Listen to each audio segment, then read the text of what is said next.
আসসালামু আলাইকুম সবাই, কেমন আছো তোমরা? আমি তোমাদের মেন্টর রেজওয়ান তিশা চলে এসেছি স্পোকেন ইংলিশের আরেকটি ইন্টারেস্টিং টপিক নিয়ে। অ্যান্ড আজকে আমরা বলেছিলাম প্রিভিয়াস ক্লাসে কিছু কমন মিস্টেক্স নিয়ে কথা বলবো। প্রিভিয়াস ক্লাসেও তাই হয়েছিল এবং আজকেও চলে এসেছি তোমাদের সঙ্গে কিছু ইংলিশের কমন মিস্টেক্স সেগুলো নিয়ে আলোচনা করতে। তো দেরি না করে চলো মূল ভিডিওতে চলে যাওয়া যাক। দেখো, প্রথমে এখানে আমি একটা সেন্টেন্স লিখেছি হচ্ছে she has been waiting for you since 2 hours. আরেকটা লিখেছি she has been waiting for you for 2 hours. এখন কথা হচ্ছে এখানে সিন্স এবং ফর এই দু জায়গায় এলোমেলো, বাদ বাকি সব ঠিক আছে। আমি এই সেন্টেন্সটা ইনকারেক্ট বলেছি, এটা কারেক্ট বলেছি, কেন সেটা একটু ব্যাখ্যা করছি। আমরা যদি কারোর জন্য একটা নির্দিষ্ট আওয়ার ধরে অপেক্ষা করতে থাকি, যে 2 ঘন্টা ধরে বা 4 ঘন্টা ধরে, এরকম নির্দিষ্ট একটা লিমিটেড টাইম নিয়ে কথা বলি, সেই ক্ষেত্রে আমরা ফর ইউজ করব, সিন্স না। কিন্তু যদি বলি যে সকাল থেকে ওয়েট করছি, এটা টাইম কিন্তু লিমিট করা নাই, 2 ঘন্টা 3 ঘন্টা 4 ঘন্টা কোনো লিমিটেশন নাই, জাস্ট র্যান্ডমলি বললো সকাল থেকে ওয়েট করছি, বা হচ্ছে দুপুরের পর থেকে ওয়েট করছি, 3টা থেকে ওয়েট করছি, 3টা থেকে ওয়েট করছি, সেক্ষেত্রে 3টা থেকে সময় শুরু হয়েছে, লিমিটেশন কিন্তু বলে নাই 3 ঘন্টা ধরে ওয়েট করছি বলেনি, বলেছে যে 3টা বাজে থেকে, মানে যখন 3টা বেজেছে 3টা থেকে ওয়েট করা শুরু করেছে। সেক্ষেত্রে কিন্তু কোনো সময় নির্দিষ্ট করে বলা হয়নি। যখন এরকম সময় লিমিটেড বা নির্দিষ্ট আকারে বলা হয়ে থাকবে তখন তুমি ফর ইউজ করবে, আর যখন সময়টা নির্দিষ্ট করে বলা হয়ে থাকবে না তখন তুমি সিন্স বলতে পারো, যে সকাল থেকে বা দুপুর থেকে রাত থেকে, এই অর্থে। আচ্ছা, সেই ক্ষেত্রে এই যে এখানে আমি যে বলেছি she has been waiting for you, সে তোমার জন্য অপেক্ষা করছে সিন্স 2 আওয়ার, 2 ঘন্টা ধরে, ঠিক আছে। এখানে সিন্স, যদি সিন্সটা সেক্ষেত্রে ইনঅ্যাপ্রোপ্রিয়েট। আমরা 2 ঘন্টা, আমরা বলেছিলাম যদি সময় লিমিটেড মানে বেঁধে ধরা সময় হয়, যে বেঁধে দেওয়া সময় 2 ঘন্টা ধরে ওয়েট করছে, বুঝতে পারছি যে যখন থেকে সে ওয়েট করা শুরু করেছে তখন থেকে টানা 2 ঘন্টা পর্যন্ত সে ওয়েট করেছে, তার মানে যেহেতু বাধা ধরা সময়, এই কারণে আমরা ফরটা ব্যবহার করব। আর এই কারণে এই সেন্টেন্সটা ইনকারেক্ট এবং এই সেন্টেন্সটা কারেক্ট। ওকে, তারপরে সেকেন্ড যে বিষয়টা, এইটার দিকে লক্ষ্য করো। এখানে বলা হয়েছে I didn't receive your letter yet, I haven't receive your letter yet.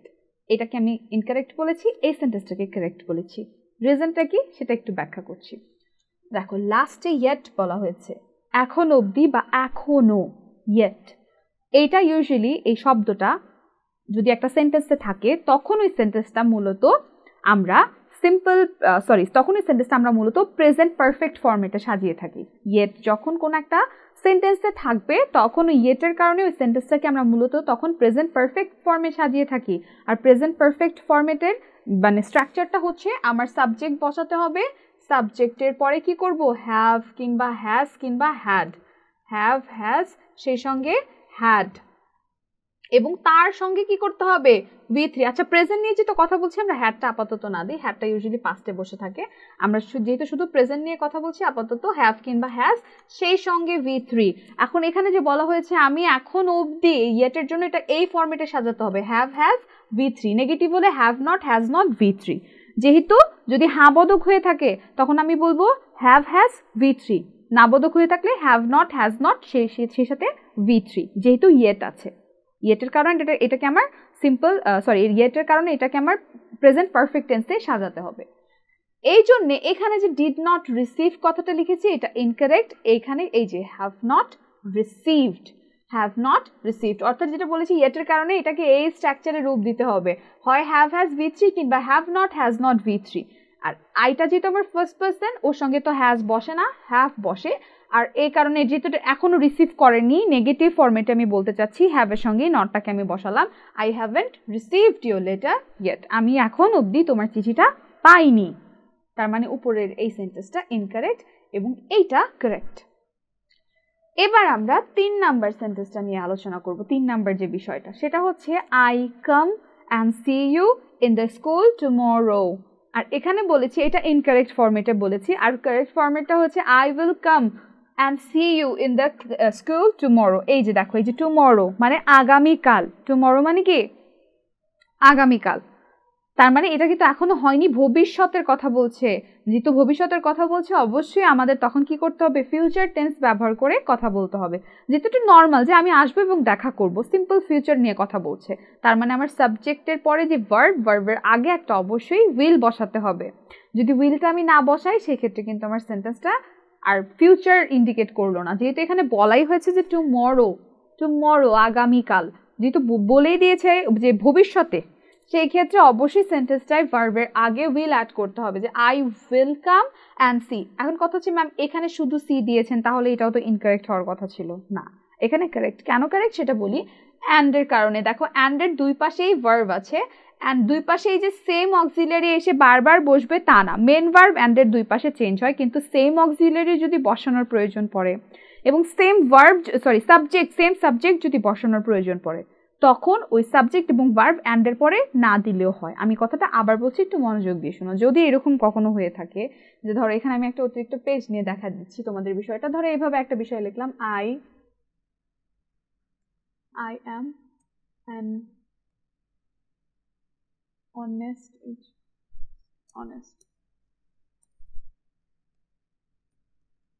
I am an honest boy and I am a pious person also. Pious person as well. আচ্ছা দেখো এখানে বলেছি I am an honest boy and I am a pious person as well. আমি সৎ ছেলে এবং সেই সাথে একজন ধার্মিক মানুষও, একজন নামাজ কালাম পড়ে ধার্মিক একজন মানুষও সে, এই আই। এখন কথা হচ্ছে দেখো আই অ্যাম অ্যান্ডের পাশে চাইলে এই যে সেম সাবজেক্ট এবং সেম অক্সিলারি তুমি চাইলে না দিতে পারো, সেক্ষেত্রে সেন্টেন্সের উপর তেমন কোনো প্রভাব পড়বে না। তুমি যদি এটা এভাবে না বলে এভাবেও যদি বলো I am an honest boy and a pious person as well, আমি একজন ধার্মিক এবং সেই সাথে মানে আমি একজন সৎ এবং সেই সঙ্গে ধার্মিক একজন, এভাবেও যদি বলতে পারো তাহলে সেন্টেন্সটা কারেক্ট হবে। অর্থাৎ অ্যান্ডের এই পাশে যদি সেম সাবজেক্ট বসানোর প্রয়োজন পড়ে, সাবজেক্টটা তুমি চাইলে তখন নাও দিতে পারো, তখন কোনো সেন্টেন্সে প্রভাব পড়বে না। এভাবেও তুমি চাইলে লিখতে পারো যে I am an honest boy and a pious person as well. Okay, সুতরাং এই ক্ষেত্রে আমরা যেটা বুঝতে পারলাম যে অ্যান্ডের এই পাশে আমি আসবো এবং আমি তোমার সঙ্গে দেখা করব, এই দুই ক্ষেত্রে কিন্তু সাবজেক্ট এবং অক্সিলারি কিন্তু সেম বসানোর কথা ছিল, যে I will come and I will see you tomorrow, আমি আগামীকাল আসবো এবং আমি তোমার সঙ্গে আগামীকাল দেখা করব। আমি আসবো, আমি দেখা করব, অর্থাৎ সাবজেক্ট এবং অক্সিলারি ভার্ব দুটোই কিন্তু সেম অ্যান্ডের দুই পাশে। তাই জন্য কি করলাম, এই যে এখানে সাবজেক্ট এবং অক্সিলারি বসালাম, অ্যান্ডের এখানে সাবজেক্ট এবং অক্সিলারি আর বসানোর কোনো প্রয়োজন নেই, ডাইরেক্ট এভাবে লিখলাম I will come and see you in the school tomorrow. আশা করি বুঝতে পেরেছেন আপনারা। চলেন পরের মিস্টেক্সগুলো দেখে আসি। এখানে দেখো বলা হয়েছে have you ever went there, তুমি কি কখনো সেখানে গিয়েছো। এভার আমরা একটু আগে বলেছিলাম ইয়েটের কথা, ইয়েট থাকলে সেন্টেন্সটাকে আমরা কি করে থাকি, প্রেজেন্ট পারফেক্টের মতন করে সাজাই না, ঠিক তেমনভাবেই যদি কোনো সেন্টেন্সে আমরা নেভার কিংবা এভার দেখি, ওই সেন্টেন্সটাকে আমরা প্রেজেন্ট পারফেক্টের মতন করে সাজাবো। অর্থাৎ সাবজেক্ট এর সঙ্গে হ্যাভ হ্যাজ, সেই সঙ্গে V3 কি ফরম্যাটে সাজাতে হবে, সাবজেক্ট তারপরে হ্যাভ কিংবা হ্যাজ সেই সঙ্গে V3। আর যদি এটাকে প্রশ্নবোধক করতে চাই, সাবজেক্টটা পেছনে চলে আসবে, হ্যাভ হ্যাজ সামনে চলে আসবে, তাই না। এই যে হ্যাভ কিংবা হ্যাজ লিখলাম, আমরা এখানে লিখলাম হ্যাভ কিংবা হ্যাজ, সেই সাথে কি করতে হবে, এই পাশে চলে আসবে সাবজেক্ট, আর তারপরে কি করতে হবে V3, আর যদি অতিরিক্ত কোনো তথ্য প্রয়োজন পড়ে অ্যাড করার সেটা করে লাস্টলি কোয়েশ্চেন মার্ক। তো এইখানে দেখো এভার আছে, এভারের কারণে আমার সেন্টেন্সটাকে প্রেজেন্ট পারফেক্টের ফরম্যাটে সাজাতে হবে। তাই জন্য আমার কি করতে হবে, এই যে দেখো হ্যাভ হ্যাজ সেই সঙ্গে সাবজেক্ট প্লাস V3 করতে হবে, এটা কিন্তু V2 ফরম্যাটে দেওয়া আছে, আমার করতে হবে V3। তাই জন্য হ্যাভ, তারপরে দেখো সাবজেক্ট বসাতে হবে, এই যে সাবজেক্ট বসালাম, তখন এভারটা সাবজেক্টের পরে বসিয়ে দিলে হবে। যদি একটা কোনো সেন্টেন্সে এভার বসানোর প্রয়োজন পড়ে সেক্ষেত্রে সাবজেক্টের পরে ওটা দিয়ে দিব, যে হ্যাভ ইউ এভার। আর সেই ক্ষেত্রে এই হ্যাভ এর কারণে বুঝতে পারছি এটা প্রেজেন্ট পারফেক্ট, আর এভারের কারণে বুঝতে পারছি এটা প্রেজেন্ট পারফেক্টের ফরম্যাটে করতে হবে, তাই জন্য আমি গন লিখেছি, ওয়েন্ট ইনকারেক্ট, গনটা কারেক্ট। তাহলে সেন্টেন্সটা এভাবে হবে যে have you ever went there না, হবে have you ever gone there, তুমি কি সেখানে কখনো গিয়েছো? Have you ever gone there, তুমি কি সেখানে কখনো গিয়েছো? ওকে, তারপরে দেখো এখানে বলা হচ্ছে আই ডিডন্ট ওয়েন্ট দেয়ার, আমি সেখানে যাই নাই, আমি সেখানে যাইনি বা কখনোই যাইনি এই অর্থে।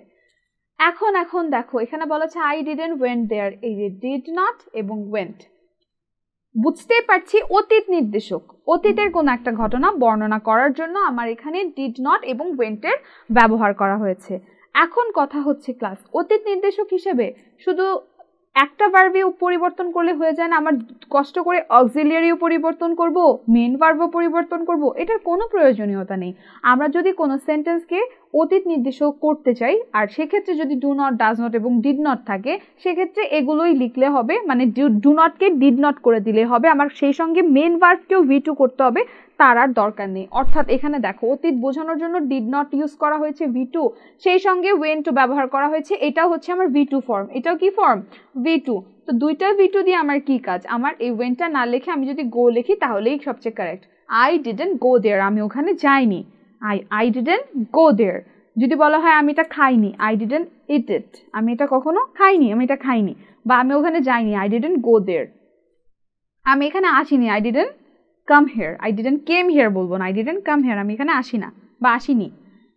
এবার এই বিষয়টার দিকে লক্ষ্য করি, এখানে বলা হয়েছে I saw a dream last night, I had a dream last night, এখানে সটা ইনকারেক্ট, বলতে হবে আই হ্যাড আ ড্রিম।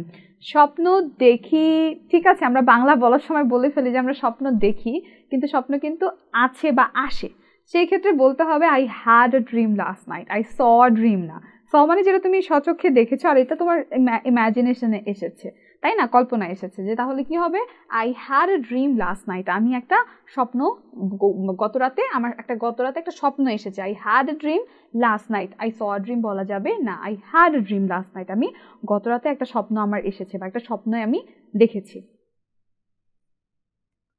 আচ্ছা, তারপরে এই যে এখানে বলা হচ্ছে I am shifting two a new house, আমি একটা নতুন বাসায় চলে যাচ্ছি বা নিজেকে নতুন বাসায় স্থানান্তরিত করছি। ওকে, এখন কথা হচ্ছে দুইটা সেন্টেন্স দেখেছি, একটা হচ্ছে I am shifting two a new house, I am moving to a new house. যখন তুমি একজন ব্যক্তি এক জায়গা থেকে আরেক জায়গায় স্থানান্তরিত হবে, তখন আমরা কিন্তু ইউজুয়ালি শিফট কথাটা অ্যাড করি না, তখন কিন্তু আমরা কি বলে থাকি? মুভ বলে থাকি। কিন্তু যদি কোনো বস্তুকে এক জায়গা থেকে আরেক জায়গায় নেওয়া হয়, সেক্ষেত্রে কিন্তু আমরা শিফট শব্দটা ব্যবহার করি। ধরো তুমি ফার্নিচার শিফট করতে চাচ্ছ, তখন তুমি মুভ বলবে না, তখন তুমি শিফট বলতে পারো, এক জায়গা থেকে এক বাসা থেকে আরেক বাসায় ফার্নিচারগুলো তুমি নিয়ে যাচ্ছ, সেক্ষেত্রে তোমার তখন কি বলতে হবে? শিফট। কিন্তু তুমি নিজেই যদি সেই সঙ্গে চলে যাচ্ছ, এক বাসা থেকে আরেক বাসায় চলে যাচ্ছ, সেক্ষেত্রে তখন তোমার বলতে হবে I am moving to a new house, আমি একটা অন্য বাসায় স্থানান্তরিত হচ্ছি। শিফট বলা যাবে না, তুমি কিন্তু কোনো বস্তু নও, তুমি একটা ব্যক্তি। ব্যক্তির ক্ষেত্রে ইউজুয়ালি কি করা হয়ে থাকে? মুভ শব্দটা ব্যবহার করা হয়ে থাকে, I am moving to a new house. আর যদি পুরো কি বলে ফার্নিচার সহ, সেক্ষেত্রে শিফট, আই অ্যাম শিফটিং। তখন এবার এই সেন্টেন্সটার দিকে লক্ষ্য করো, এখানে বলা হচ্ছে যে he died before the ambulance reached, আর একটা হচ্ছে he had died before the ambulance reached। আচ্ছা, এই দুটো সেন্টেন্সের মধ্যে আমি বলেছি এই সেন্টেন্সটা কারেক্ট এবং এই সেন্টেন্সটা ইনকারেক্ট। এইরকম কিছু কিছু সেন্টেন্স না, আমাদের ছোট ছোট অনেক বাচ্চারা আছো যারা কিনা একটু ভুল করে থাকো, তোমাদের ট্রান্সলেশনে যখন একটা বাংলা থেকে ইংলিশ বা ইংলিশ থেকে বাংলায় ট্রান্সলেট করতে বলে, তখন কিন্তু এবং বিফোর এবং আফটারের বিষয়টা কিন্তু তোমরা অনেক প্যাচ লাগিয়ে ফেলো, বা তোমরা গুলিয়ে ফেলো যে কখন কোনটা ব্যবহার করব, কিভাবে কি লিখতে হবে সেই বিষয়টা। আজকে ওই বিষয়টা একটু ক্লিয়ার করি, তোমাদের জন্য সুবিধা হয়ে যাবে বিষয়টা। দেখো, এই ক্ষেত্রে আমি একটা জিনিস বোঝাই, বিফোর এবং আফটার, এই দুটো জিনিসই মূলত এতটুকু তোমরা মাথায় রাখবে, এই দুটো জিনিস দ্বারা তোমরা অতীতের একটা ঘটনা বর্ণনা করবে। দুই পাশে অতীত নির্দেশক বসবে, এই পাশেও এই পাশে, অর্থাৎ বিফোরের এদিকে অতীত বসবে, বিফোরের এদিকে অতীত কথা হবে, আফটারের এদিকে অতীত, আফটারের এদিকে অতীত, কিন্তু কথা হচ্ছে কখন কোনটা বসবে। এতটুকু মাথায় রাখবে। তো একটা সহজ ট্রিক্স এটা, যে আমরা কি করে থাকবো, বিফোর এবং আফটার এই বিষয়টা চিন্তা করব, যেটা আমরা পাস্ট পারফেক্ট টেন্স নিয়ে কাজ করছি। যখন বিফোর এবং আফটারের বিষয়টা আসবে মাথায় এটা রাখতে হবে যে আমরা পাস্ট পারফেক্ট নিয়ে কাজ করছি। এতটুকু মাথায় রেখে এবার এই ট্রিক্সটা একটু ফলো করবে যে বিফোর মানে কি? বিফোর মানে আগে, তার মানে আগে হবে পাস্ট পারফেক্ট এবং পরে হবে সিম্পল পাস্ট। পরে হবে কি? Simple past. আর আফটার মানে কি? আফটার মানে হচ্ছে পরে। আফটার মানে হচ্ছে পরে, যেহেতু পরে তার মানে পরে বসবে হচ্ছে পাস্ট পারফেক্ট। যেহেতু আমি বলেছি যে এই বিফোর এবং আফটার দুটোই হচ্ছে পাস্ট পারফেক্টের বিষয়টা মাথায় রাখবে যে আমার পাস্ট পারফেক্টকে বসাতে হবে। তো কোথায় বসবে? বিফোর মানে আগে, অর্থাৎ পাস্ট পারফেক্ট আগে বসবে, পরেটা হবে সিম্পল পাস্ট। আর আফটার মানে পরে, পাস্ট পারফেক্ট পরে বসবে, আগে বসবে সিম্পল পাস্ট, আগে বসবে সিম্পল পাস্ট। এই ফরম্যাটটা যদি মাথায় রাখো তাহলে দেখবো অনেকগুলা সেন্টেন্স তোমরা খুব ইজিলি তৈরি করতে পারছো। যেমন ধরো এরকম ধরনের কথা যদি তুমি লিখতে চাও যে অনেকে বলে যে ডাক্তার আসিবার পূর্বে রোগীটি মারা গেল, তাই না? এই সেন্টেন্সটা সেই ক্ষেত্রে পূর্বে, পূর্বে মানে কি? আগে। পূর্বে মানে কি? আগে। তার মানে আগে শব্দটা ব্যবহার করা হয়েছে, অর্থাৎ বিফোর লিখতে হবে। কি লিখতে হবে? বিফোর। তার মানে আগে বসাতে হবে পাস্ট পারফেক্ট, পরে লিখতে হবে সিম্পল পাস্ট। বিফোর মানে আগে, পাস্ট পারফেক্ট আগে বসবে। তাহলে কি লিখবো? The patient had died before the doctor came। ঠিক সেম ভাবে এখন যদি এই সেন্টেন্সটা নিয়ে আমি কথা বলি যে he died before the ambulance reached, আরেকটা লিখেছি he had died before the ambulance reached. দেখো বিফোর বলেছি, কি বলেছি? বিফোর, তার মানে আগে, পাস্ট পারফেক্ট আগে আসবে, অর্থাৎ had plus V3, had plus V3। যারা পাস্ট পারফেক্ট বিষয়টা বোঝো না তাদের উদ্দেশ্যে আরেকটু ক্লিয়ার করে দিচ্ছি। পাস্ট পারফেক্ট অর্থাৎ হচ্ছে হ্যাড প্লাস V3। হ্যাড বসাতে হবে আর মেন ভার্বের V3 ফর্ম আনতে হবে। হ্যাড বসাবো, সেই সঙ্গে মেন ভার্বের আমি V3 ফর্মটা বসিয়ে দিব। আর বিফোর যেহেতু বলেছে, বিফোর মানে কি? আগে। আগে কি করব? হ্যাড প্লাস V3, যে হ্যাড প্লাস এটা হচ্ছে আমার V3 ফর্ম। আর এটার পরে দেখো সিম্পল পাস্ট, রিচড। এই দেখো জাস্ট একটা পাস্ট টেন্স ইউজ করা হয়েছে, রিচড। এই দুটোই কিন্তু অতীত নির্দেশক, পাস্ট পারফেক্ট এবং পাস্ট ইনডিফিনিট অর্থাৎ সিম্পল পাস্ট। যেই ঘটনাটা একটু অল্প সময় জ্ঞাত হয়েছে বা প্রেজেন্টের খুব কাছাকাছি অবস্থান করে সেটা ইউজুয়ালি আমরা সিম্পল পাস্টে লিখে থাকি, এবং প্রেজেন্ট থেকে যখন অনেক দূরে যে অতীতটা অবস্থান করে থাকবে সেটার ক্ষেত্রে আমরা পাস্ট পারফেক্ট ব্যবহার করে থাকি। এটাও কিন্তু আমরা প্রিভিয়াস ক্লাসে আলোচনা করেছিলাম। তাই জন্যে এতটুকু বুঝাই দিলাম যে যখন বিফোর থাকবে তখন আমরা কি করব? Had died. আর যখন আফটার, ধরো এখানে বিফোর নেই, এখানে লেখা আছে আফটার, অ্যাম্বুলেন্স আসার পরে রোগীটা মারা গেছে, ঠিক আছে? অ্যাম্বুলেন্স আসার পর, সেই ক্ষেত্রে সেন্টেন্স কোনটা কারেক্ট হতো? ধরো এখানে হি ডাইড আফটার, ধরো এখানে কি লিখবো তখন? After, AFTER, after. আফটার মানে কি? পরে। আফটার মানে কি? পরে, অর্থাৎ এই জায়গাটার মধ্যে তখন subject plus had plus V3, তাহলে কি বসবে? The ambulance had reached. তখন লিখতে হবে the ambulance had reached. He died, সে মারা গিয়েছিল, after the ambulance had reached. বিষয়টা ক্লিয়ার হয়তো করতে পেরেছি। আফটার থাকলে আমরা পরে সাবজেক্ট